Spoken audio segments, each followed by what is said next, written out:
happy Thursday. I'm Evelyn Jerome Alexander with Magellan College Counseling. I am in Los Angeles, and we have a team of counselors who work with students across the country to make their college application process more organized and less stressful. I'm happy to have you joining us here. I will introduce our guests tonight in a moment, but next week I am so excited to have joining me Mark Presnell, who is Executive Director of Northwestern University's Career Advancement Center, which is to say he is the guy standing between your child and the job that they will have after they graduate. And you want him standing there. He is exactly the right person to do that. In fact, I like to say that the Career Center is truly your best friend on a college campus once you are already there.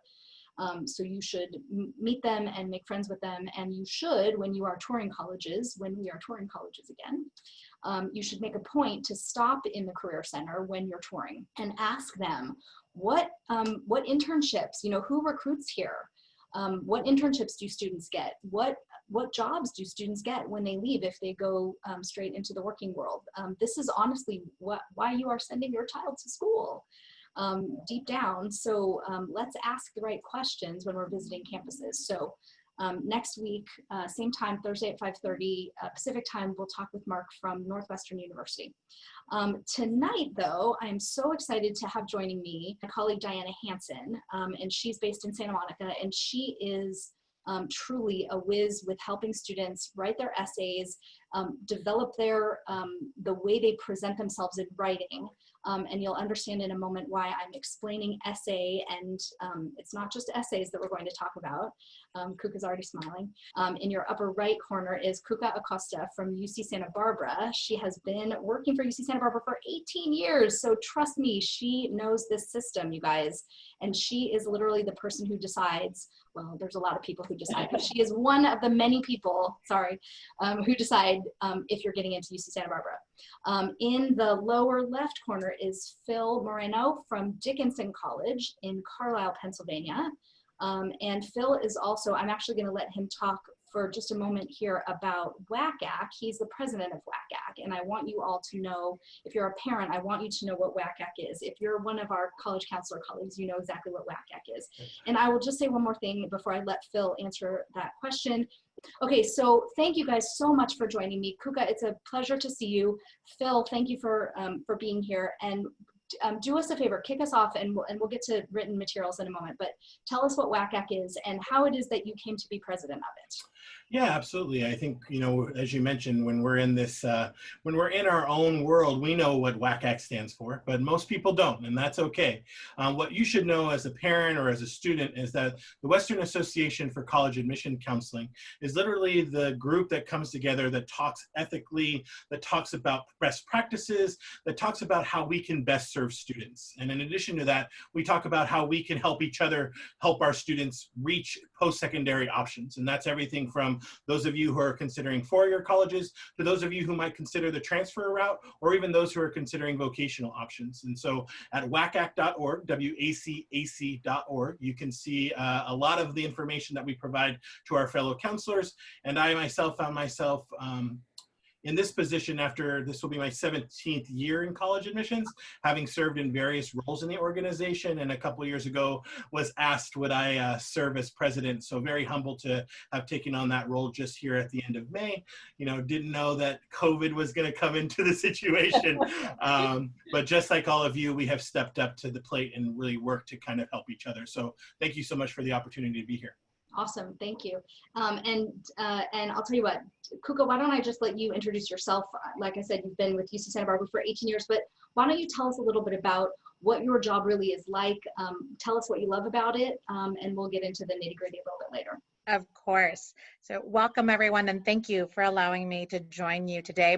As stated, I'm Cuca Acosta. I'm the Associate Director for Admission at the University of California, Santa Barbara, UCSB. There are 9 University of California campuses, and we do share a lot of great practices, including our UC application, including our world famous personal insight questions.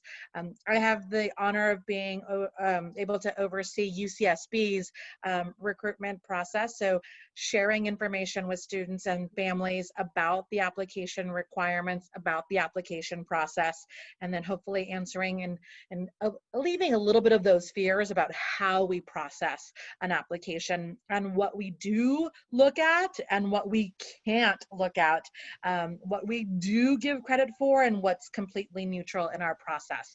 And that process is governed by the University of California. So I'm not speaking specifically about Santa Barbara today, but more the UC system as a whole. So it relates to my sister campuses as well. And I'm so excited to share that with everyone today. That's great. That's good to know. So speaking for the UC system, obviously your personal experience has been with Santa Barbara, but that's really good to know. And Diana, why don't you just give us a quick moment about your background, why it is that that essays and helping students write is one of the best parts for you about this. Sure. So I came into college counseling first from teaching English at the college level, and then started working informally, as many people do, with students, and then returned back to UCLA, my alma mater, to get the certificate in college counseling to add to my English degrees, and began about 14 years ago working with students as my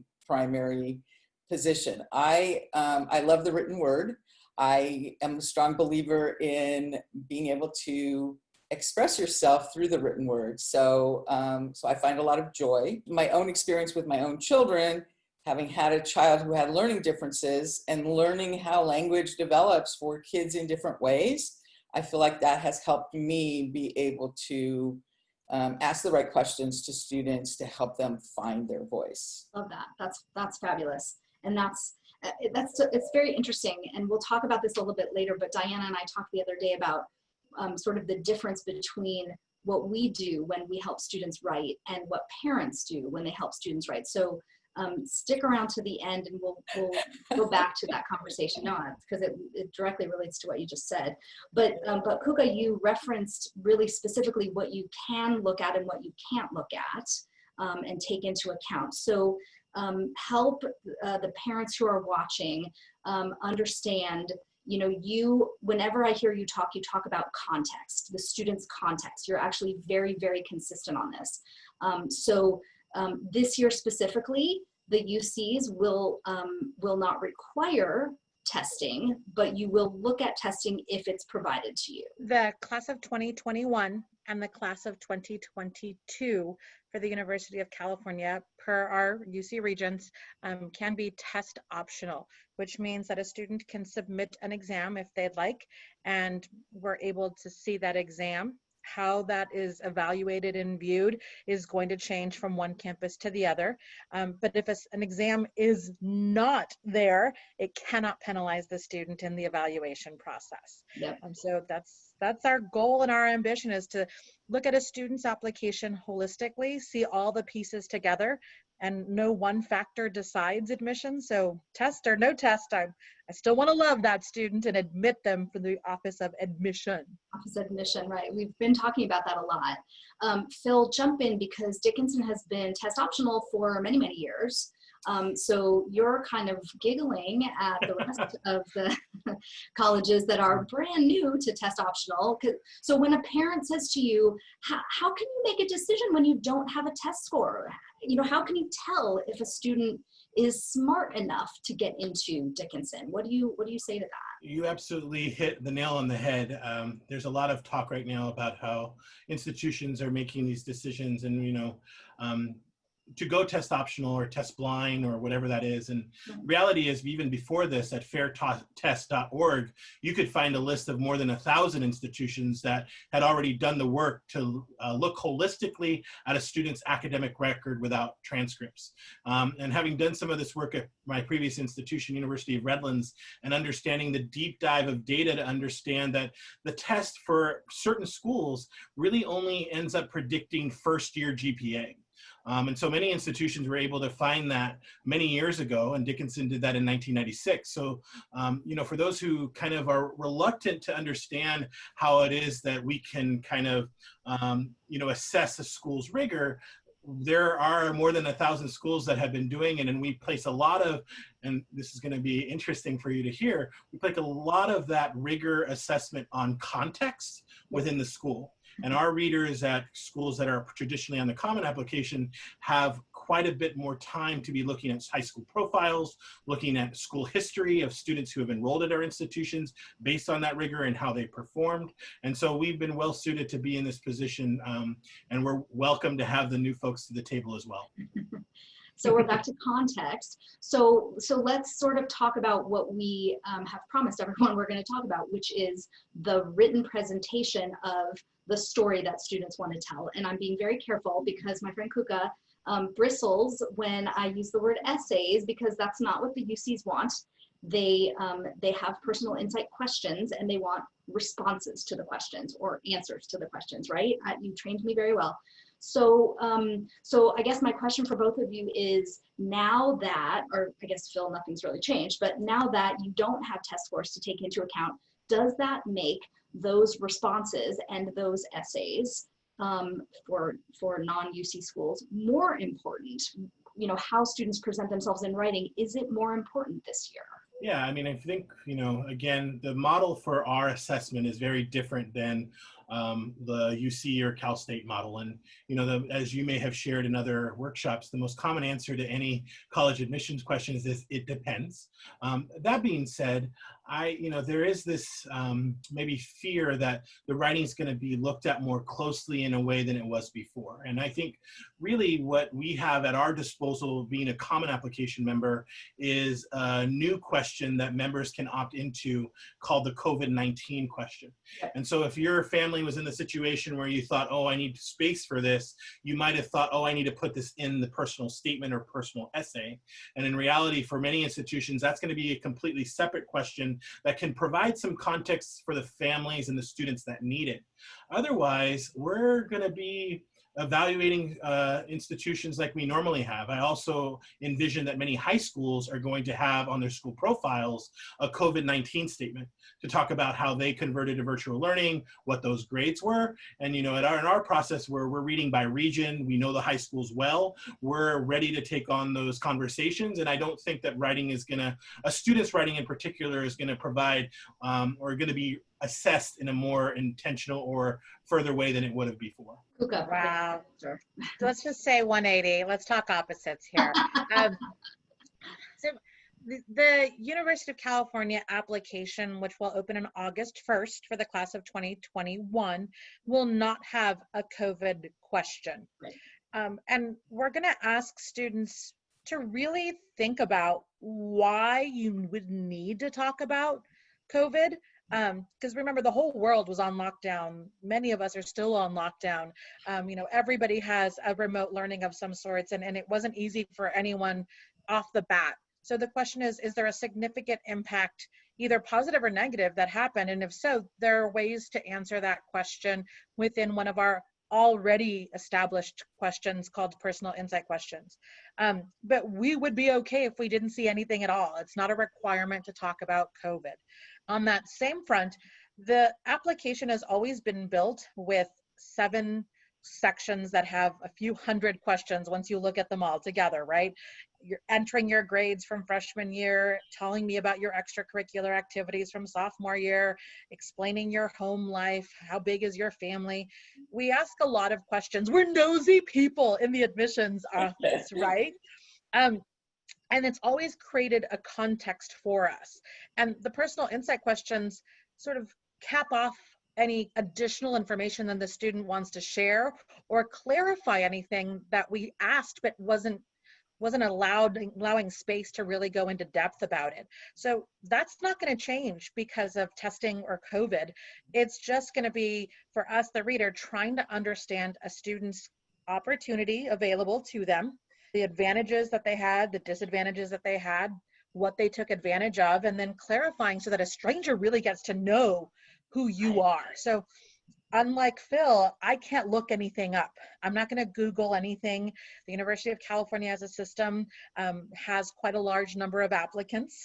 And, you know, 90,000+ freshman applicants at UC Santa Barbara means that I can't go in and start doing a Google search or let me get more understanding about this particular activity or not. So it's always on the discretion of the students to set that context and that accomplishment.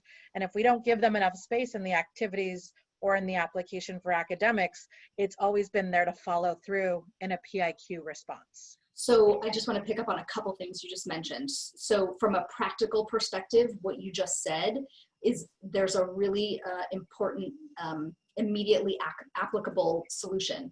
Don't use abbreviations, right? Because we're not going to look them up. Correct. Okay, but it sounds like there's two things that you do very, very differently from the way Phil and most Common App schools do it. You don't get a school profile. You have your own information about high schools, but you don't look at something a school sends. We do have access to school profiles. So Okay. I'm sorry if that wasn't clear. Oh, no. So there are quite a few schools across the US that we don't have access to or we don't see applications from. Yep. So we want to know what is the grading scale of the school. We want to know so the general information of that school. So we do have access to information, but I don't go over, and I'll speak Santa Barbara specifically. I don't go in with a fine tooth comb and go, where did you fall within your school? Right? Where did you fall within your senior class? I'm looking at the student to give me that information in the application in a self-reported manner. Yep. And so what you just said, again, people have really struggled with understanding this. It sounds like what you're saying is you aren't comparing students against one another. I'm not. Yeah. Wow. Crazy concept that your child is unique and they can really just shine on their own, or that, you know, your student doesn't need to match up to anyone else. The idea is I want to be able to see that student in their own light and their own accomplishments and give them credit where credit is due, period. And they have to make themselves shine, because you're not looking up external information. And the other thing that's different is you told me the other day, you don't read by territory. I do not know. There's a few UC campuses that have territories. I know that one of my sister campuses to the north does.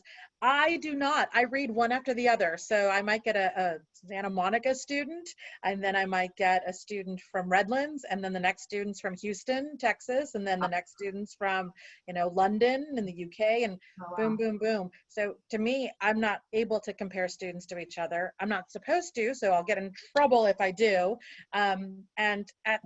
I would realistically have to read every student to really make a fair assessment. And that's just not going to happen, my friends. No. You don't want to read 90,000 plus? My goodness, Cuca. Yeah, well, only if they want an answer in 2025. You know, apply in 2020 for an answer in 2025. And so again, sort of picking apart the way you guys do this differently, you sounded, Cuca, like you don't want to read a COVID response.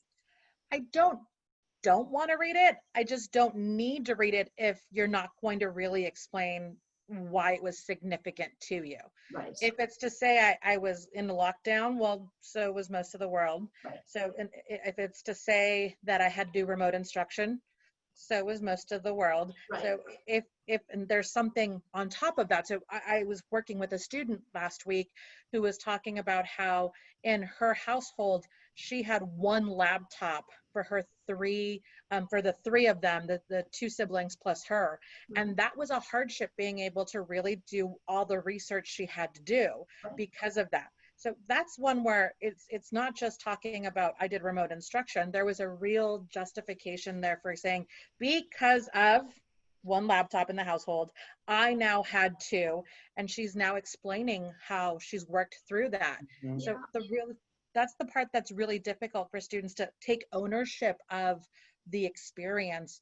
And for many of us, and I'm going to throw Phil in on this one, you know, we want students to take ownership. We want to learn about the student themselves, not just the household, not just the community that the student is in. We get snippets of that already. So Phil, how do you envision, because I feel like you also envision that you will be reading a lot of these COVID essays, you know, if you're comfortable, what's a good one and what's not really a good one? Yeah. No, I think, working in this profession, as long as we all have, we know that sometimes students are going to see, oh, there's a new COVID question and think they have to complete it. Right. And, hopefully what you're gleaning, out there in the audience from this is, like Cuca said, what we want from the college end, UC, private, public, no matter what, is we want students to own their stories. We want students to provide the context to those stories. Yeah. And then realize that institutions are going to make assessments and judgments about who is admitted based on us, right? That's the nature of college admissions, based on our priorities, based on what we want to recruit. And so absolutely, I think, in line with what Cuca is saying, for the COVID-19 statement, it needs to be something that a student is able to own that helps provide context to their application. And, certainly working with a group of Indigenous students this week that I was on their essays and lots of different things, the stories about living in rural America with not a lot of access to Wi-Fi and having to go to a library, but the library being closed, being in the parking lot to get that Wi-Fi. Yeah. Those are contextual things that probably will help me understand why the performance is lower. If you don't have those things, that's okay, right? And that's perfectly fine. Right. Don't get down the line of saying, well, if I don't have that, I'm going to be less competitive. We don't look that way. We don't see things that way. For that particular student, it's important. For another student, their COVID-19 response may just be what Cuca said. We were locked down, and if you're locked down, great. I don't need to know that. I already do. Wow, that sucked, huh? Yeah. It did suck, but and I'll point out there's some students who Still is. It's not over yet.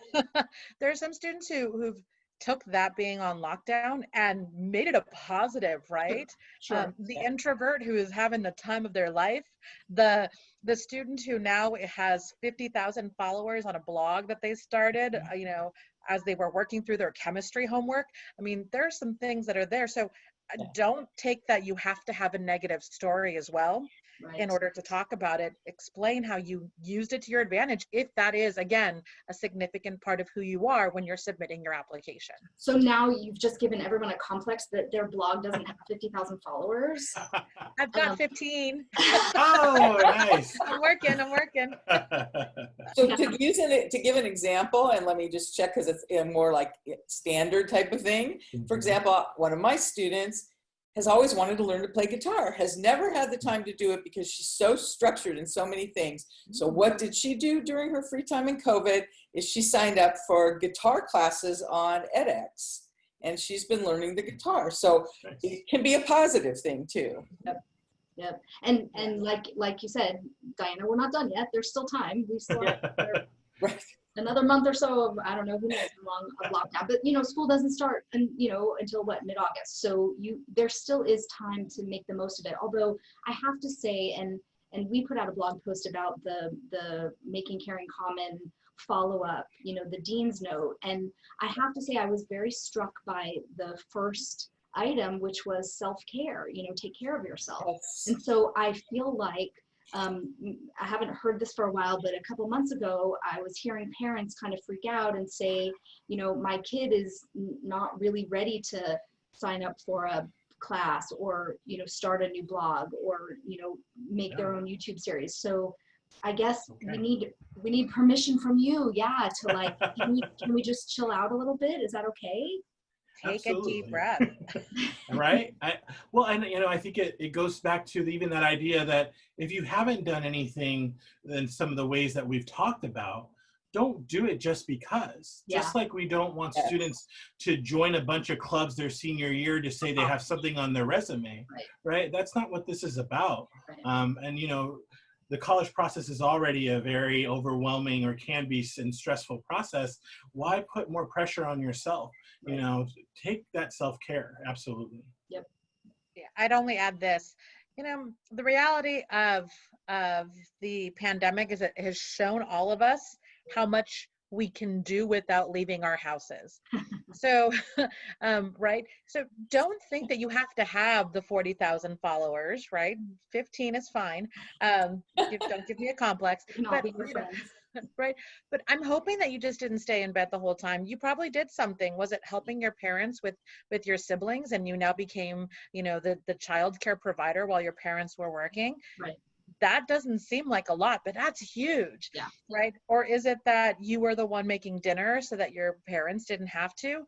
That's huge. Did you learn how to do laundry and you hadn't done it before? That's one of my And top. everything is not pink? Yay. Right. Or- Now, or- granted, I'm not going to take that and that no one aspect will be the reason why we offer you admission on a UC campus, but collaboratively, just small little life goals make you feel better, and that makes you just really embrace your passions and your hobbies and your talents. So embrace them, and it doesn't have to be everything. It just can be one little thing that you that makes you can more run. ready for college, period. Not a specific college, but I mean, that's the one thing I feel like it gets lost in this process. Like, we are so focused and so driven to the name that we forget we're preparing, humans who are not quite there yet to be there, to be productive. And you have to know how to do your laundry in the world to do that. And you have to know how to make mac and cheese, and maybe something a little more healthy than that too. Or just mac and cheese is fine. Okay, so one of the things that I mentioned to you the other day was we often hear from students that they want to write maybe a supplemental essay, or maybe they want to include it in one of the questions, that they got a bad grade and, because they had a really crappy teacher. And we really, really discourage that crappy teacher essay. And we try to make them sort of think differently about how they moved through that class. But Cuca, you mentioned the other day that this might be a year, I don't want to say crappy teacher, but this might be a year when when talking about the way your class was taught might be better received. So I'll speak to the UC application. There's a box called additional comments under academics. And then there is a question in the personal insight question about, overcoming a challenge and, how you took advantage of it and how it reflected academically for you. So there are places where that could be a factor. And I know that there were some teachers who took to remote instruction and just had fun with it. Killed it. I also know that there were a few who really had a challenge up until the last day of class.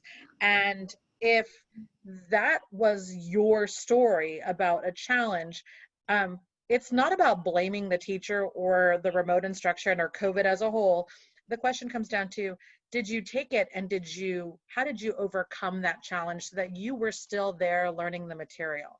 If that was significant for you, right? I'm a biology student. I want to go pre-med in the university. My biology teacher just could not get it together. That's not the route to go. Your biology teacher couldn't get it together is not how you should talk to me. Instead, it's despite having 15-minute biology classes, which should have been 45 minutes, so again, you take ownership. That's the biggest thing for us, is what did you do with that experience? And I can take out remote instruction and plop something else in, right? So if that was the case for you and you need to share that because that is the most relevant thing to who you are when you're filing your application, then I'd say make sure that you're taking ownership and explaining how you are working through it or how you worked through it. Yeah, super. Don't blame people though. No. Blame is bad. Yeah, I think for our, the common application process, I'm still going to err on the side of probably not. And here's why. The college application process is a very intentional, or can be a very intentional way in which you share about you, right? This is a time that you get to use our application to talk about those things that are important to you. So I'm always questioning when a student is writing about one particular class, one particular semester in which the teacher impacted their grades, if everything else is fine. And so I think I do agree with Cuca in the sense that, do you need to tell us that story? And I will say in my career, I've probably only seen a handful of students that needed to. In my other experience, it probably didn't need to be said. And so maybe that's where you do the gut check with your family, your counselors, to say, is this one of those stories that I need to tell? Or do I have an opportunity somewhere else to, I got a bad grade in biology. Let me get an AP biology teacher to write that recommendation, or another science teacher that can kind of help say that maybe that course was an anomaly. Got it. That's helpful. Okay. Okay, let's talk more about how a college essay is different than, and Phil, maybe let's hear from you on this. What are some features of really good essays that you like reading?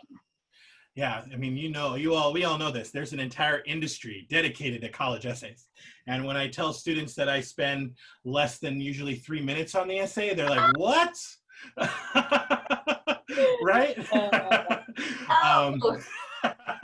But the reality is, right, is that the personal statement, and particularly again in the common application, it is up to 650 words, a prompt that a student is supposed to answer, right? And I think the ones that are best, the best essays in that context are those that shed new light on something or provide context to the application that maybe I'm not getting anywhere else, right?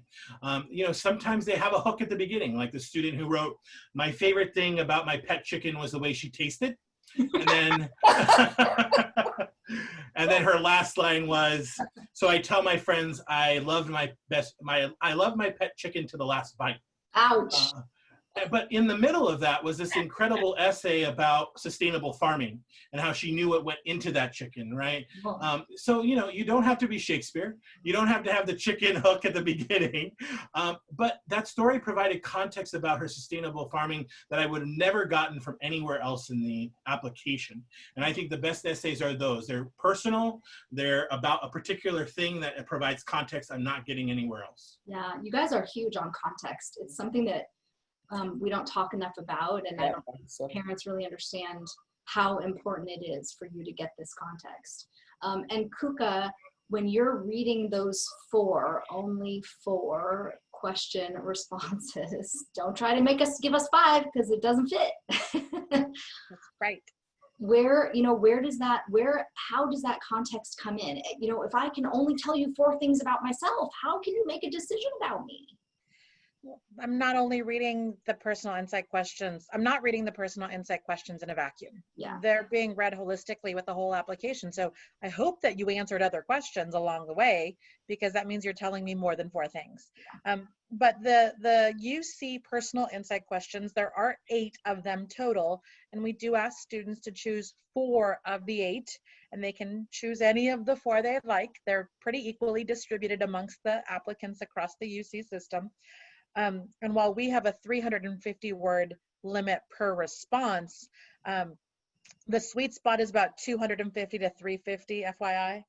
That gives an answer that is able to tell me something about the student and explain who the student is, again, setting context. So one of the things that's really important for us is, because of the shorter word limit, we don't and we won't grade, yes, air quotes, grade for style or structure.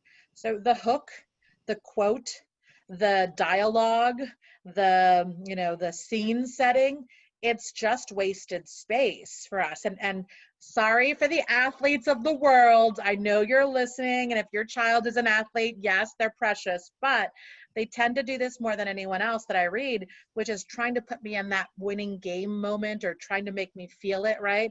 As I was dribbling down the court, and the ball was in my hands, and the buzzer was counting down 5, 4, 3. Like, my heart was pounding out of my chest.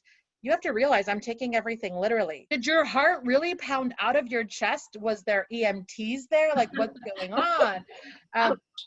So we can't make assumptions, because it is a document where there's a question and you're being asked to give an answer. So the thing that's important to us is that I'm looking, like Phil, at the application, and I'm asking questions that might need some clarification, right? I ask, are you a military dependent? And maybe that was mom who was, overseas for your freshman and sophomore year. And how did that impact you? Well, I don't ask that question. I just say, are you a military dependent? Right. So you need to add that clarification for me, that context of where you were as a freshman and sophomore that led to who you are today. Yeah, it's context again. It's interesting. You're making me think. I don't know, Diana, what do you think about this? You know, we jump in and brainstorm on the UC questions without or before we go through the rest of the application. And now you're making me think, oh, that's so interesting. But the application doesn't open till August, and we start brainstorming. But you have a resume usually. Sure, yeah. So most of the students that I work with right now are required to give me a transcript and a resume. And we look through and I'm like, wow, all I see is ballet, ballet, ballet, ballet. I hope you're going to talk about ballet, right? And sometimes students have 1,000 different things and nothing stuck. Oh, you did a year of tennis and a year of basketball, and you did what Phil told you, which was sign up for everything in your senior year. He told you not, but FPS, he told you not to do that, by the way. Right. Not to, right? Thank you. He told you to sign up for everything in 9th grade and then stick with something. That's what we stick told with something, right? No, as opposed to going, I'm going to look through that because you're encouraged to tell me what you've been involved in. And now the question in the back of my head is, well, why? Why the switch?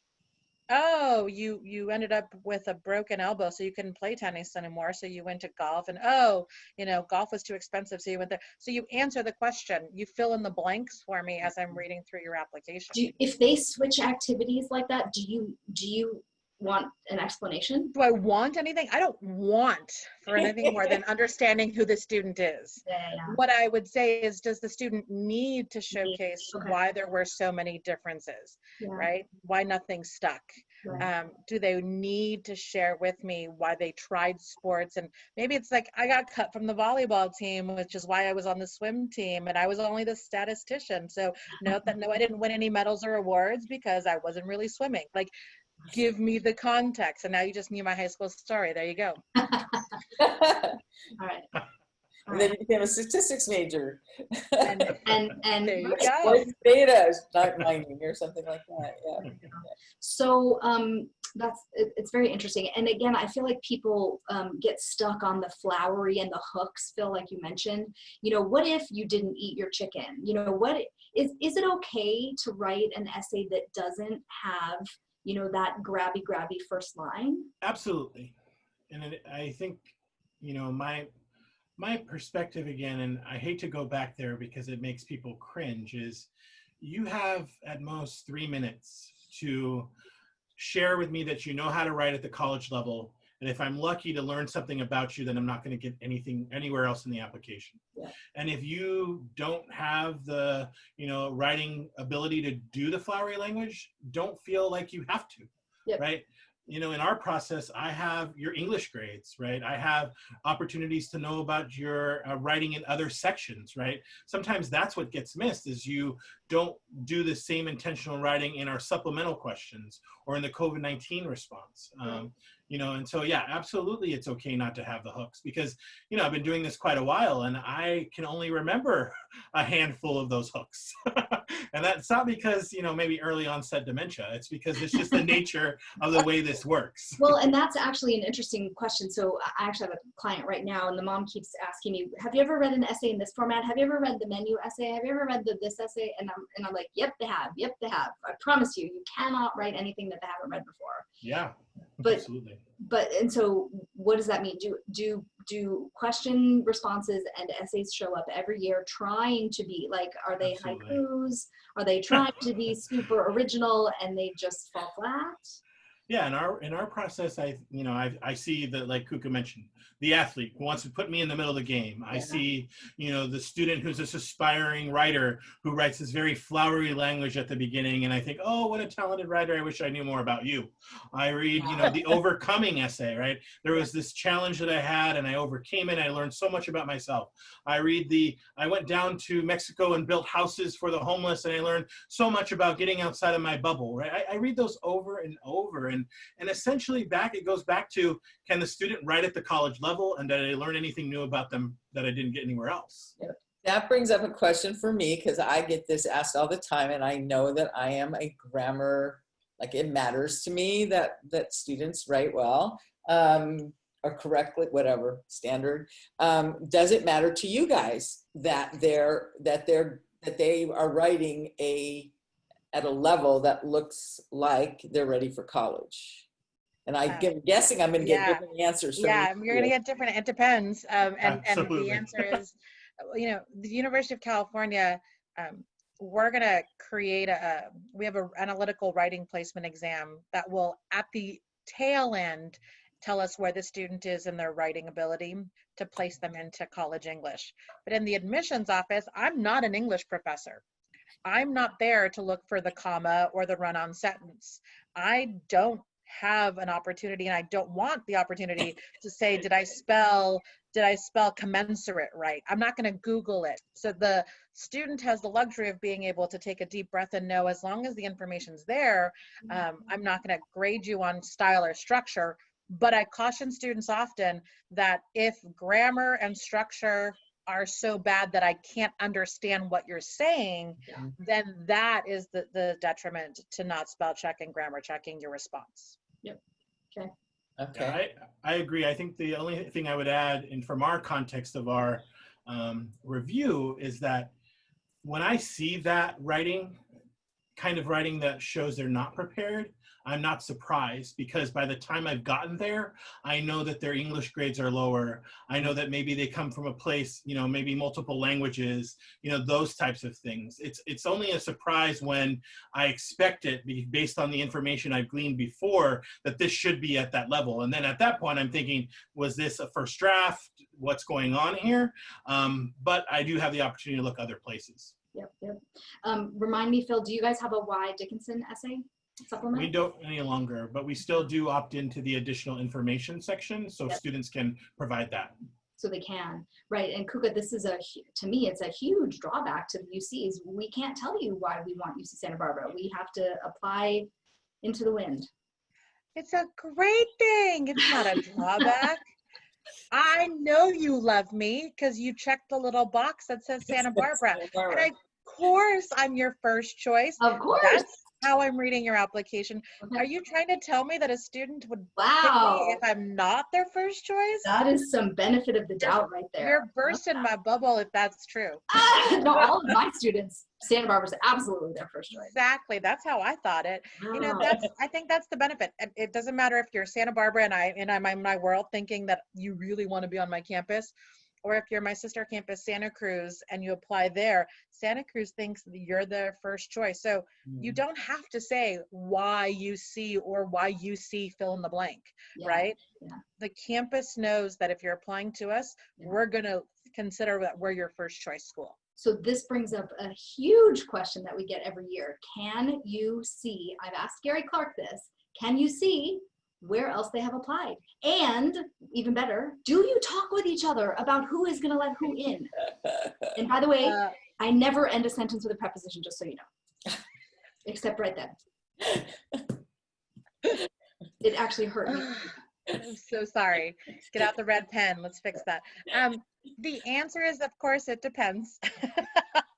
I've got an administrator role. I could technically look up where a student applied across multiple campuses. Yep. The question is, do I? No. No. Do I care if they did? No. Okay. That's the reality. Again, I'm reading the application. The student is paying $70 to apply to my campus. I am going to read it cover to cover, tab to tab. And no, we don't talk to each other. I mean, yes, we talk to each other. We gossip all the time with one another, right? We do. We ask each other questions and we learn best practices from each other, right? But we don't sit there going, all right, Diana, Phil applied to your campus and to my campus. Are you planning to admit him? Because if you do, then I won't. Yeah. Right. Again, 90,000 applicants, and most applicants apply to 4 campuses. That level of overlap, it's just ridiculous to think that. So no, we don't talk to each other through the process. Yes, eventually we know who you got admitted to, because at the end of the day, it all goes up and it gets posted internally. Yeah. At the end of the campus, yes. Yeah, but at the end of the day, I know, hey, 20% of my students also got admitted to San Diego. I'll know that at the end of the day, but never during the process. Yeah. So just to make you feel better, Gary said the exact same thing to me. So for those who don't know, I know, right? Gary Clark is the director of admission at UCLA, and he said the exact same thing. I personally, Gary Clark, I'm an administrator, so I could go in and look and see where they applied, but I don't. And he specifically said to me, my readers do not, cannot. And you know, students are convinced every year when, you know, all of their friends got in here and not here, that you guys all talk to each other. And we try all the time to tell them that you don't, but it has to come from you. Hey, and you're not going to believe me anyways, but it's the truth. So there you go. Say You're it going again. to believe what you're going to want to believe. And I think the hardest part is, you know, as a parent going through the process, you're probably trying to ask the other parent, oh yeah, you know, little Ricky has a 4.0, and yeah, you know, varsity swim team, and of course he got into UC Santa Barbara.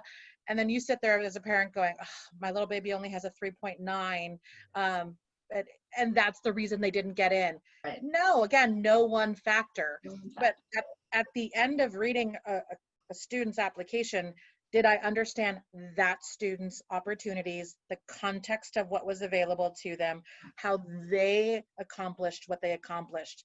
And sometimes it comes down to who can articulate their accomplishments the best, and not necessarily who's got 10 extra points on an SAT, which are now test optional, or who's got the 3.9 versus 4.0. By the way, there's no difference really there between those two for me. What? So, yeah, FYI.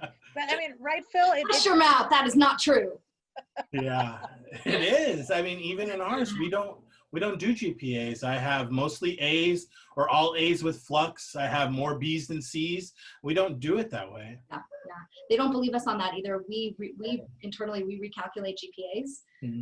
And we tell them, you know, they're, again, context. They're looking at, what'd you get in English for 4 years? What'd you get in math? What'd you get in math for 3 years? What'd you get in science? So Diana, this kind of helps. You guys are fabulous. Yes, it's wonderful. And it's helping me. Oh, Not that I think I will ever be someone who won't want to teach them more about sentence structure, and not because I care about the commas, although I do. As Evelyn knows, she and I are on opposite sides of the Oxford comma debate. Oh, nice. But whatever. Because I believe in being able to express yourself in a way that other people understand you, so that when I say good writing, that's the main thing I'm talking about, is so that when one of you is reading that essay or PIQ, you understand what the student is trying to convey to you. Right. It comes through, and it's honest to who they are. Right. And this plays into voice, right? So no matter if it's a response to a question or an essay, no matter if you have 250 words or 650, you can still hear voice, yes? Absolutely. I mean, I can. Your voice, not your parent. Yeah. I mean, in my read, I can. I absolutely, that, you know, the chicken, that wasn't very, and that fit with the student. She was this hippie student, lived out on a farm, right? That was the perspective I expected. I could definitely hear voice in any essay. Yeah. Most of the time I can. Sometimes it's very, to me, generic. I get a lot of students that tell me, you know, they quote unquote took the road less traveled. Sometimes literally they type that in, I took the road less traveled. You're like, there's a few words you could have. I get a lot of students who tell me about tutoring a student, and, you know, little Pedro changed, you know, how great he was because I tutored him. And it was like, so I get a lot of just, it's there, but there's no real like, okay, well, what did you do because of that? Or how did that change who you are? So the voice factor, I think, should also be, you know, flipped to, it could be that it's not just what you say, but at the end, what that is interpreted by a stranger to mean. Yes, and that's kind of what I was trying to get at, is how you're sending your words across a void, and you have a reader, and will that reader hear you the way you intend to be heard, and understand more about who you are because of it. Yeah. And our reader range of age is so large now. I've got, you know, admissions counselors who are a year or two out of college, so young 20s. And then there's some of us who are maybe a little past the 20s. Older 20s. And then, and then I've got retired teachers and counselors who are in their 60s. So the range there is such where, as much as your friend is reading it and gets it, can a parent or grandparent read it and get it too. Yeah. Well, and that's so funny that you say that. I had a call from a dad last year I had literally never spoken to the dad. I almost always just interact with mom the whole way. And then suddenly essays were done and dad calls. And I was like, this is interesting.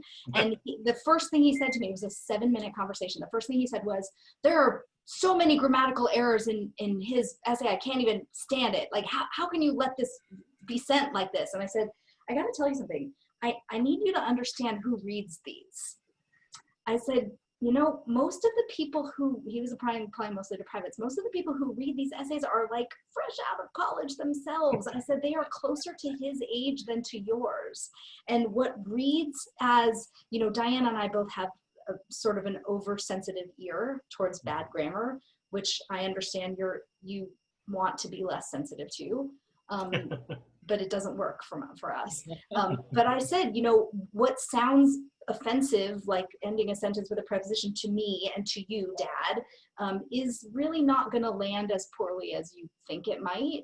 And the problem is, if you, Dad, start plucking things into and out of that essay, you will basically eviscerate the student's voice from it. Well, and I think one of the things that might be helpful here to add is that, you know, in our process where we have multiple readers who, like Cuca, come from all walks of life, certainly we have the former copy editor in college who's like, oh, that essay, so many grammatical mistakes, yeah. Right?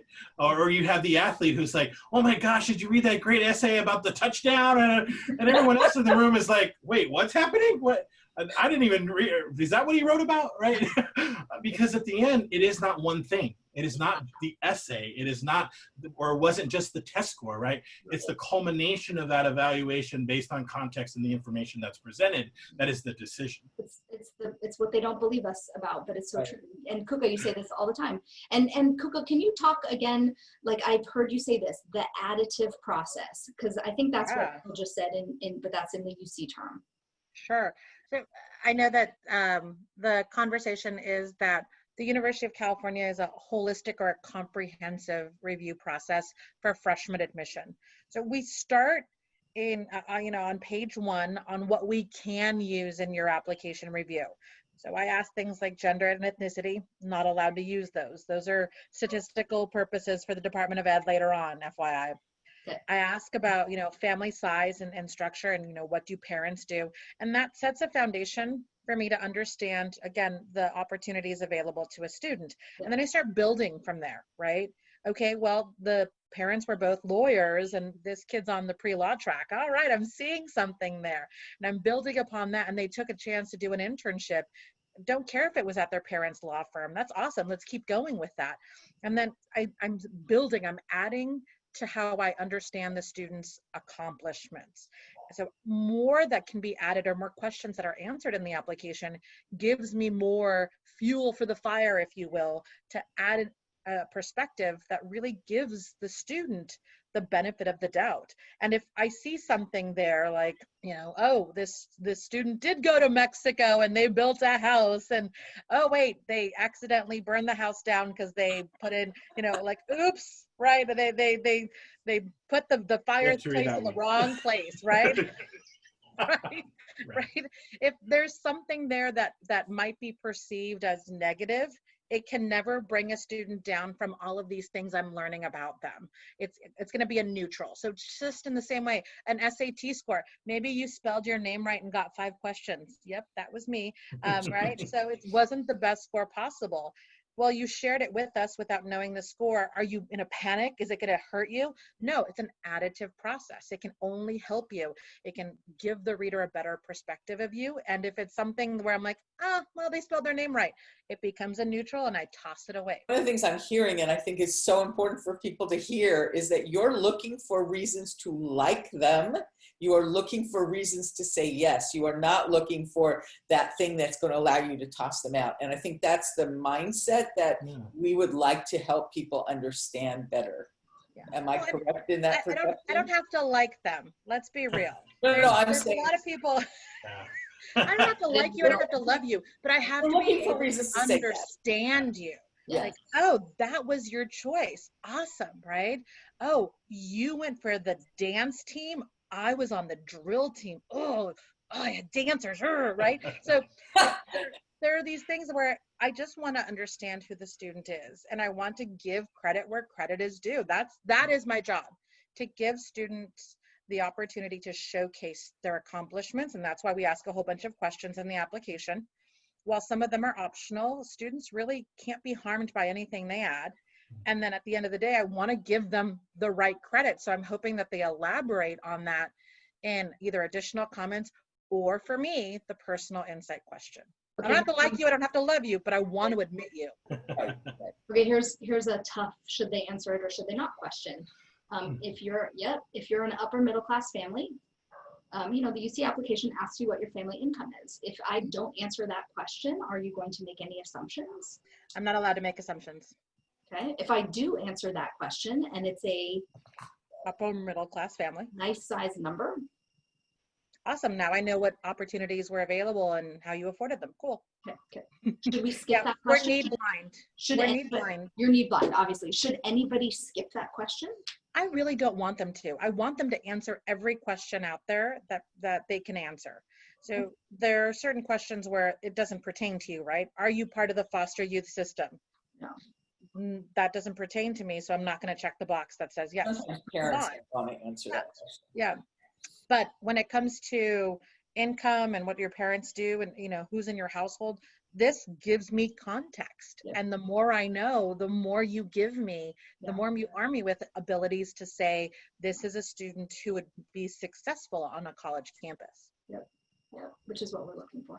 Right. Diana, just some thoughts on how we pull this information out of students, how we help them answer. I've literally just been through the PIQs today, but how pretty much every day, how we help them, find their stories. Lots and lots of questions. And we do, Evelyn's been doing, we normally do them in person, but now we're doing all of our workshops remotely where we do a lot of brainstorming questions, and they're not necessarily specific to a particular question to answer, but things for them to think about so that they can start thinking about who they are and what they do. And I would say I spend a lot of time asking questions. I also generally have students write multiple drafts, because if I want them to put their best foot forward. I want them, and again, not just the grammar. I know we've been making jokes about it, but more the communication for the person reading it to be able to understand why they're saying what they're saying and who that makes them. I also I believe in spending a lot of time in helping them figure out their best learning style. Some people look at a piece of paper or a keyboard and they just look at the blank and freak out. So I suggest all kinds of other things like dictate it. Yep. Do speech to text. Just tell them a story, and you can write it down. Then you go back and you read it. Or my biggest piece of advice: making sure you read it out loud to yourself before, even after you think it's all done, because you'll hear lots of things. But I think it's more asking questions and then asking them to rethink words. So like on the PIQs, people get hung up on talent. I have no talent. I don't do art, and I'm not a musician, and I don't dance. I have no talent. And so I feel like part of what we do is spend time with them unpacking, what does talent really mean? And I have many, many examples I can tell you of interesting things that kids discovered were talents or thought it was talent. Well, and the hardest part in reading a lot of these responses, and I don't know if it's different for Phil with the essay component, is I read something that's either beautiful or I read something that was already stated somewhere else. Right. Mm-hmm. You already told me that you were an artist because you told me about your art camp as an extracurricular. You told me about AP art class, and there was nothing new in your PIQ that wasn't somewhere else. And that always just like, oh. It's a missed opportunity. Missed opportunity. Absolutely. Yeah. Absolutely. I think that's super important. So, I wasn't kidding. I did this today with a student, and what I generally do is I have them, read all 8, and then we just first thing that comes to your head, and then I usually have them write 5, because I can't tell you which 4 I like best. I can't tell you that the 4 you choose at first are going to be the best, right? So since it's July, since we have time, if I were starting in October, I probably wouldn't I might not advise, well, we may or may not have time. No, November 28th. Yeah, I know. We're done by then. Our students are done by then. No, but I actually started a second Common App essay with a student yesterday because it's July, and you know, she wrote one, and honestly, it's going to be great. The first one is good. It's not done.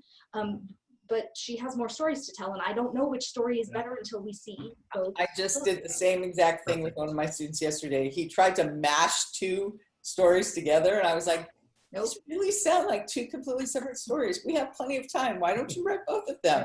And then we can see which one you like best when we're done. Well, the other thing, and this is the part that, this is the making of the sausage that you guys don't see in the 3 minutes you read them. I take longer. I always tell them 6 minutes. Yeah. I'm gonna have nightmares about those 3 minutes. I mean, Well, like, two of us are reading it, so it is 6. So Okay. that's like super reader. I'm like, all right, 10 minutes. I can do this. I got this. So I tell students not to get hung up on the word limit, because what I've found, where's my thing? I keep this on my desk, so to me, this is a college essay, right? And they spend so much time telling me this that they forget to tell me this and this.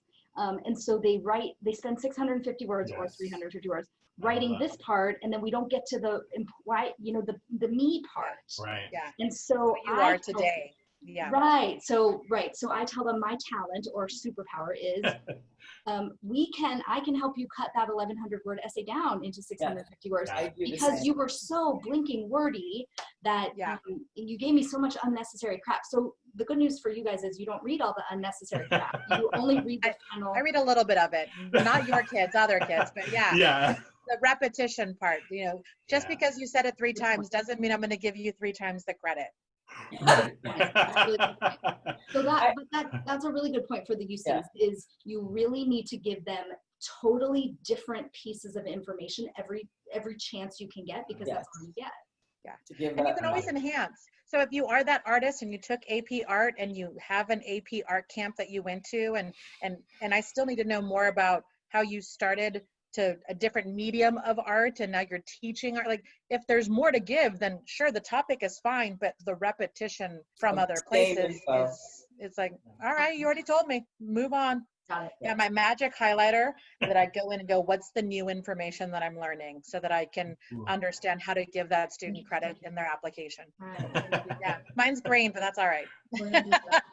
Well, and this has been eye-opening for me. I love to hear the way that you're working with students to help them craft that essay. And, because I'm always cognizant of, have we created a process that is too stressful for students? And, I think the reality is this rite of passage, or this privilege to be able to apply to college, is actually building skills that's going to serve the student for the rest of their lives, right? So to be able to do it at this age is actually a great opportunity to be able to do it better the next time you have to do it when you're doing a resume, next time you have to do it to apply for an internship, right?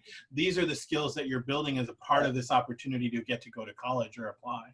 That's a really good point. And the biggest skill of all, fighting off one's parents. We'll figure that out then. Parents are great, and there's a lot of things that parents can do to be the best cheerleader for their student. Yes. They can be there to go, oh, you forgot to talk about your art camp. They can be there to fill in the blanks. They can be there to go, you just said that twice. Like, that's the role the parent should take. But cheerleaders stand on the sidelines. This is the important thing to remember. Right. The cheerleader Except is for the halftime one. show. Right. Well, they're the ones that maybe helps that student who's not able to articulate for themselves their strengths. But you're really good at this, right? Oh yeah, you're great at that, right? Those are the things that my mom, who would always tell me, and I'd be like, oh, I don't believe it, right? That's how you can support. Absolutely. Right. A lot of people don't seem to understand that we can see on Google Docs. Who edited it? Yeah, you can't, but we can. Wow, the power there. I just mean, like, they think that somehow, parents often think that, like Evelyn was describing, the sentence with the preposition, that, all of that needs to be perfect. And so they will overhelp. Is that a way to put it? Nice way to put it? Overhelp, yes. Nice way. And then it loses the student's voice. Right. You guys have been amazingly generous with your time. I will say we have lots of people watching. The one question we got was for Cuca, and it was, will not submitting test scores have an impact on merit scholarships this year? We're all trying to figure that out, FYI. So give us a little bit more time on how merit will be evaluated across the UC campuses, because they are test optional. If a student submits them, can we use it for merit review, or is it going to be completely blank? I know some campuses are saying they won't be using it. Okay. Not all of us have made an official decision. So let us work a little bit through that over the summer. Give us until fall, and then ask your college rep at your virtual fair coming this fall. And so it sounds like it won't be a system-wide decision. It will not be a system-wide decision. That comes down to faculty on the campus. So the University of California faculty has a committee that creates the requirements for admission and gives suggestions for how we should be evaluating. And then it's the campus faculty that then set the admissions criteria from that, and then give the criteria for our merit aid. So that's a campus by campus decision. Got it. Okay. And Phil, really quick, you want to give us a little primer on Dickinson merit aid? Yeah, absolutely. So we actually, when we became test optional, for many years, the merit aid was tied to test scores. Yep. And then in the last 3 years, we eliminated that so that we are completely test optional. And then, I think the metric to know is that even though we are test optional, 60% of our students still do report test scores. We'll see what happens in light of the pandemic, but previously, majority of our students still did report. Okay. Awesome. Thank you so much. Thank you guys so much. Yeah. From UC Santa Barbara, Phil Moreno from Dickinson, and Diana Hanson. I see you every day. We are tired of webinaring with each other, but we do it. For everyone watching, thank you again for sharing your Thursday evening with us. Please come back next week when my guest will be Mark Presnell from Northwestern University's Career Advancement Center. Thanks so much, everyone. Have a great night. Happy 4th of July.